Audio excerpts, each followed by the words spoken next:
The year is 1936 and we are in Omaha. A 6-year-old boy just bought a pack of gum from his grandfather's store. The idea is to make a profit. The boy went door to door, selling them to neighbors. 5 sticks of chewing gum for a nickel, that's the price. But at Mrs. McCoubrey's doorstep, the deal hit a snag. Just 1 stick, she said. No ma'am, replied the boy. They're sold only in 5-stick packs. We don't break up packs of gum. The boy knew how to do business and didn't move an inch. It was a matter of honor and principle. That day, a legend was born. Yes, the young boy who sold chewing gums in Omaha later became an oracle. The investing wizard, Warren Buffett. Now 5 years have passed and the little businessman has saved about $115. What will an 11-year-old boy do with the money?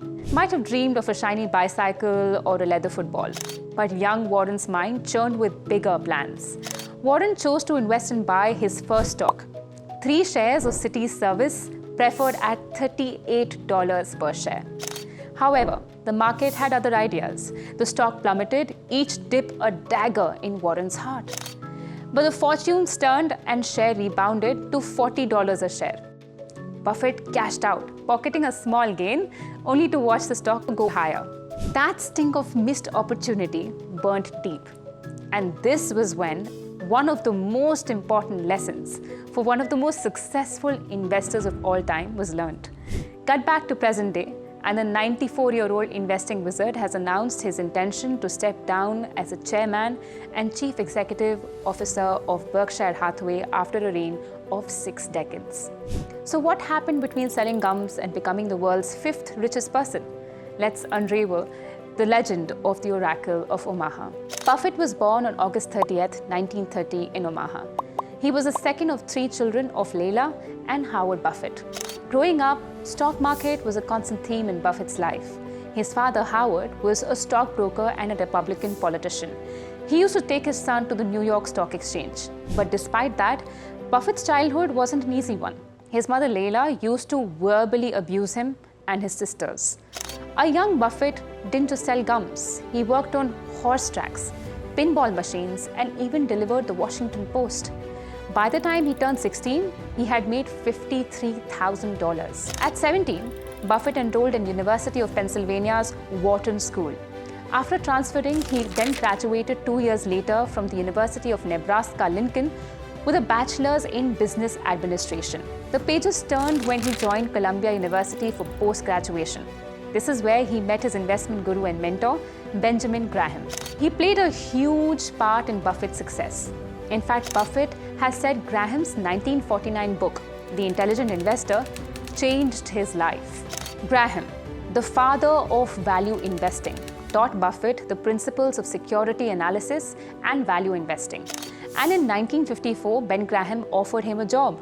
Buffett worked for Graham for several years, learning the ropes of the trade. In fact, Graham was so dear to Buffett that he would later go on to name one of his children after him. Then in 1956, Buffett set his own sail and founded his first company, Buffett Partnership.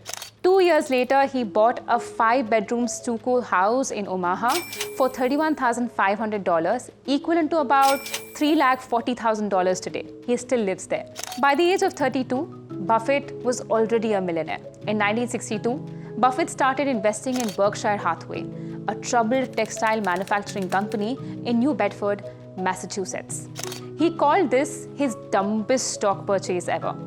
Buffett struggled to keep failing textile businesses afloat for 20 years before finally giving up. But there was a twist.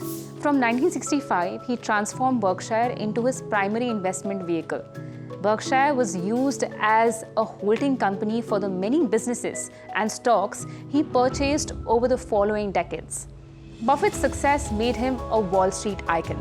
His genius lay in his ability to spot value where others saw risk. He scooped up shares in American Express, Bank of America, Coca-Cola, and later Apple, building wealth with surgical precision.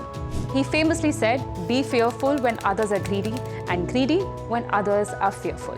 I'll give you a picture for an example. If you had invested, say, $1,000 in Coca-Cola at the same time Buffett had made his move back in 1988, your investment would have grown to $36,487 as of April 28, 2025. That is a whopping 3,534.2% return. Due to smart investments like these, Buffett became a billionaire, even becoming the richest person in the world for a brief period in 2008. And remember, 2008 was the year of the financial crisis. So how did Buffett weather the storm? At the peak point of the global financial crisis, Buffett invested $5 billion in Goldman Sachs to strengthen the firm's capitalization and liquidity. This decision gave a return of roughly $3.1 billion for him. Not just that, Buffett turned market crashes into opportunities while other billionaires and investors in the world saw their portfolios shrink. In his own words, he was greedy. So what is his investment mantra that has served him so well over the past several years? Number 1, never follow the day-to-day fluctuations of the stock market. Number 2, don't try and analyze or worry about the general economy. Number 3, buy a business, not its stock. Number 4, manage a portfolio of businesses. And number 5, be a patient investor and invest for the long term. Maybe his first investment was his best investment lesson. Buffett once said, you should invest in a business that even a fool can run, because someday a fool definitely will. But like any human, Buffett is not invincible. He made some bad investment decisions too, like his Berkshire Hathaway purchase in 1962. Buffett, in his own words, also made an awful blunder by buying Dexter in 1993 for $433 million.